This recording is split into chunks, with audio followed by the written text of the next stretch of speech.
Today I'm going to talk about the power of saying no. Steve Jobs was quoted as saying, "It's only by saying no that you can concentrate on the things that are really important."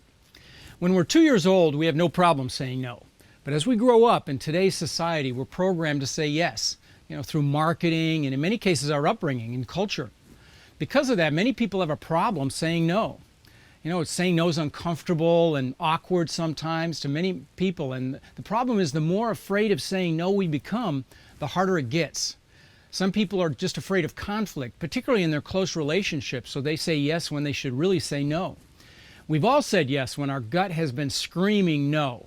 Many people are afraid to disappoint others, or they're pleasers, or they're afraid of rejection, and they say yes when they absolutely should say no.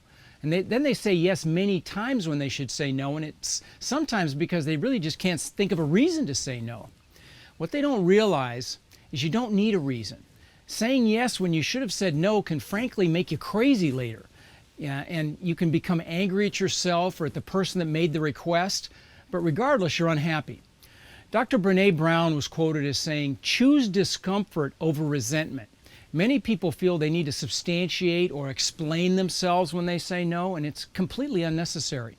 No is a complete sentence and doesn't require any justification or explanation. The author Stephen Covey was quoted as saying, "You have to decide what your highest priorities are and have the courage, pleasantly, smilingly, and non-apologetically to say no to other things." And the way to do that is to have a bigger yes burning inside of you.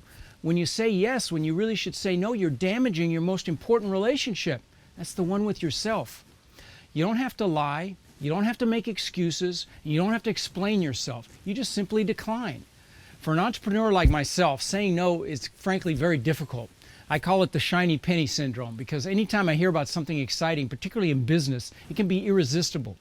Entrepreneurs like myself, we have a fear of missing out on an opportunity. But believe it or not, saying no is actually more powerful than saying yes. To be a success, you'll have to say no to a lot of good things so that you're able to say yes to great things. You have to give yourself the time to be able to do the things you love. If you say yes to, too often, that won't happen. When you have the ability to say no more regularly, when you do say yes, it's much more powerful.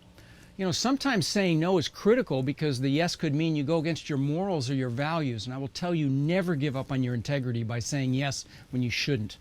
Sometimes the person you have to say no to is actually yourself, particularly on your quest for success. You'll have to say no to the distractions. Of course, you also want to say no to toxic relationships or to friendships with people that pull you down and don't lift you up. To foods that are sapping your energy and slowing down your path to success. Maybe you've heard me talk about taking free 30-minute phone calls from you guys over the last several months, and I've taken hundreds of these calls from you guys, and I absolutely love them. But regretfully, I no longer have the bandwidth to do them. Unless one of you really has an emergency or something urgent. I've had to say no because, of all the other things on my plate right now. Don't confuse no with negativity. Sometimes saying "I'll think about it first" can be very powerful because it allows the other person to feel, as if you're really weighing the decision and they feel heard, which softens the no. But that said, whenever you can say no quickly, that respects the other person's time. You can also soften a no by complimenting the other person on the idea or thought, or just saying "I don't have the time" or "I'm not comfortable with that," which is warmer than saying no. Sometimes something like "That's a great idea, but I just won't be able to."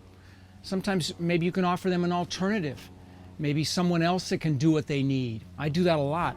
Sometimes if there's something you may want to do later, then you communicate that. When you say no more often, you actually regain control of your life. You get the power back. Tony Blair, the former Prime Minister of Britain, said the art of leadership is saying no, not saying yes. It's very easy to say yes. You have to set boundaries. Boundaries are healthy. And you have to respect and care about the value of your time and your bandwidth. So give yourself permission to say no.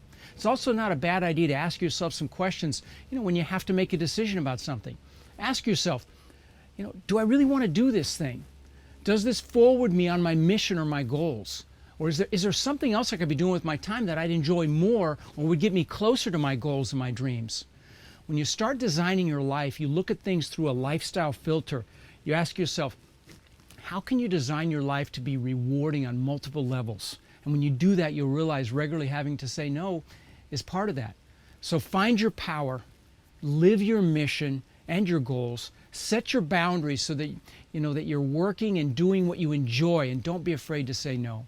I'm Rod Cleef, wishing you incredible passion and massive success in your business and in your life.